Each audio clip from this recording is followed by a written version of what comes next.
Hello po, hello mga kapango, hello mga kapur parents. Welcome back dito sa panibagong video natin dito sa Shih Tzu Paw Family Dogs Caring Tip. Sa mga hindi po nakakilala, ako nga po pala si Janwy at meron po akong inaalagaan ngayon na siyam na aso. At way back 2019, i-share ko nun sa inyo na lahat ng aso ko namatay because of parvovirus at saka distemper. At alam niyo naman guys, kapag isa lang sa kanila magkaroon ng parvo or distemper, lahat yan sila guys talaga na magkakahawaan at possible mamatay lahat. Katulad na nangyari sa akin noong 2019. Kaya ano nga ba yung ginawa ko para makasurvive ako, para lahat ng virus ay mawala dito sa bahay? Kasi habang nagkaroon ng virus tsaka distemper, alam mo na hindi pa tayo pwede mag-alaga. At noong 2020 nga, yun na nag-start na talaga ako mag-disinfect. Lahat talaga, araw-araw nagmamap, disinfect at ginagamit ko chlorine, Clorox para mamatay yung virus dito sa loob ng bahay. At ito na nga guys, sa awa ng Diyos, dati dalawa lang yung alaga kong aso. Ngayon, naging siyam na sila, naging 15 pa nga yan kasi pinarehome ko na yung ibang aso ko. At ang natira na lang talaga sa akin, itong siyam.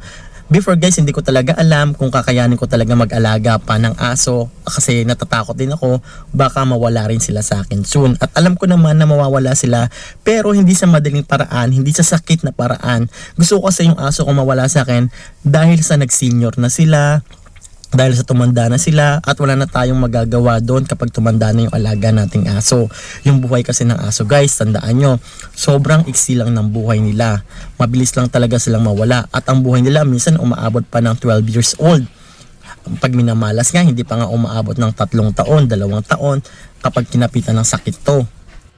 At kung mag-aalaga ka talaga ng aso, kailangan talaga masipag ka, dedicated ka, kailangan mo rin mahalin yung alaga mong aso para lahat ng bagay mas maging madali sa'yo. Kailangan i-enjoy mo yung company mo sa mga aso mo para lahat ng mga gagawin mo mas easy at mas madali. Katulad ng pagdadakot ng pupo, paglilinis ng kulungan, papaligo sa kanila, pagpapakain sa kanila, pagpapainom ng vitamins. Lahat na yan guys, magiging sisiw na lang yan kapag minahal mo yung ginagawa mo.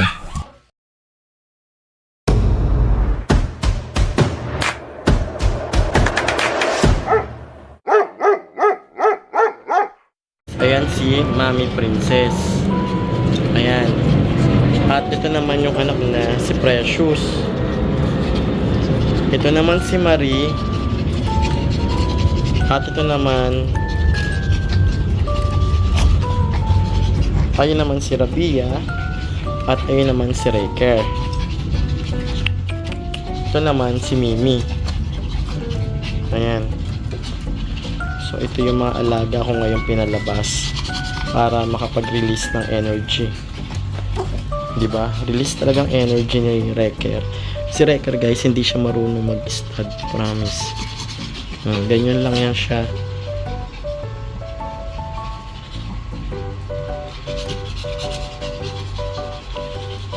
Diba?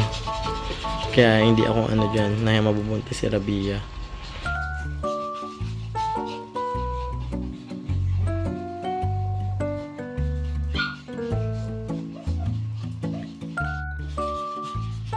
Na sila. Pag ginihingal na yan, sign na pwede na silang ipasok sa kulungan para makainom ng tubig at para mapakain kasi sure yan, gutom na sila at pagod na. Ayan, nagpahinga na oh.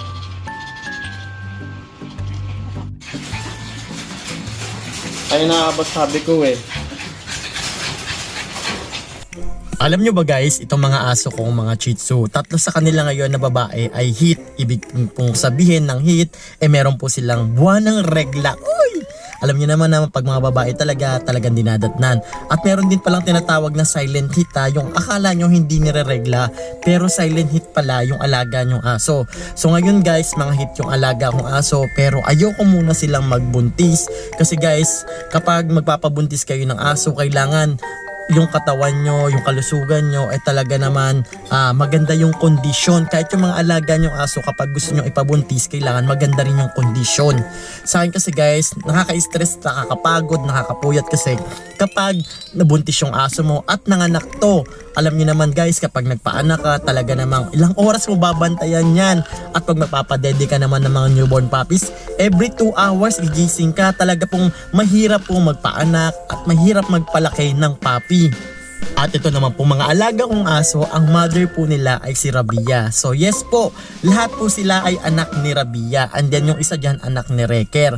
Ang dati ko lang aso talaga dyan ay si Reker at saka si Rabia. At meron nga naging aso, yung pamangkin ko na si Ashcott, yun naman yung naging asawa ni Rabia. At ito naman po yung mga anak nila. Si Reker naman po, nagkaroon lang siya ng isang anak at yun ay si Precious. Pero guys, hindi talaga magaling yan si Reker mag-stud. Kaya ayan, kampante ako na hindi talaga mabubuntis yan mga yan. Kasi kilalang kilala ko na si Reker. At si Reker po, yung alaga kong yan ay 6 years old na rin po yan. Katulad ni Rabia. So nakuha ko sila nung 2020. So ngayon is 2026 na. So mga mapupunta na sila ng senior.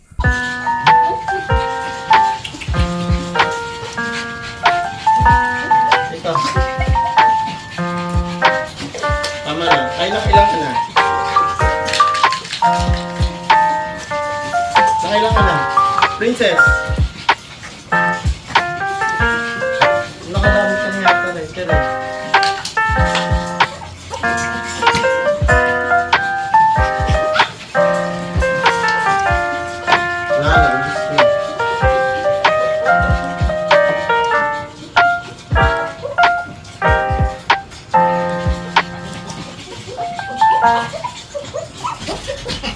Reker, nakasarado yun.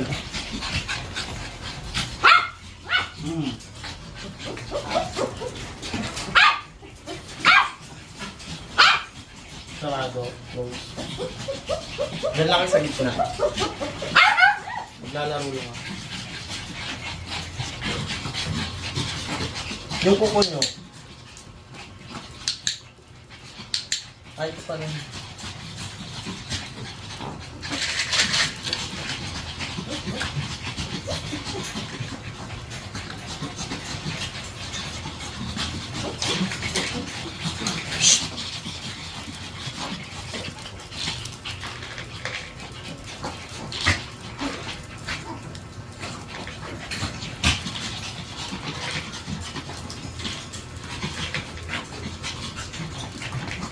Grabe naman, parang hindi ko makakain.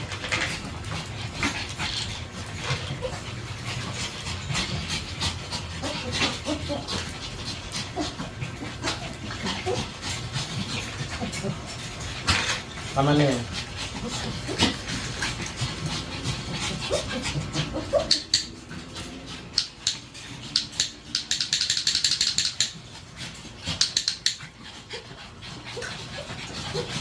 Doon muna, doon.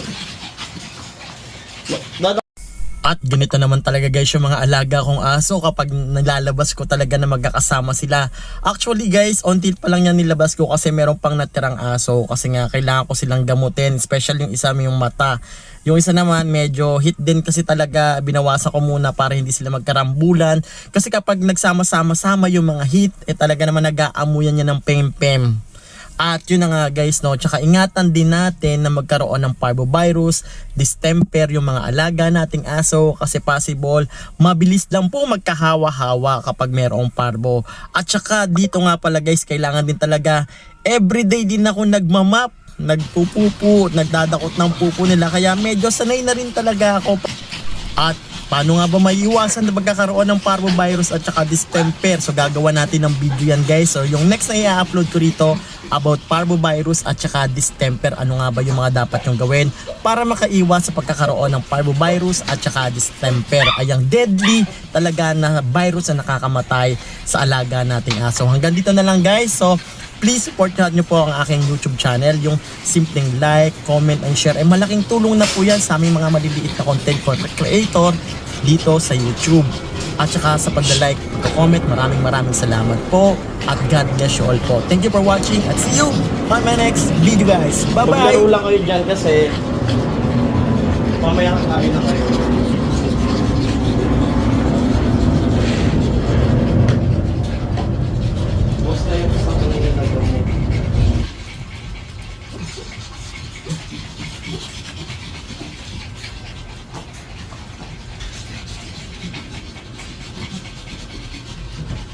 Pagod na kayo?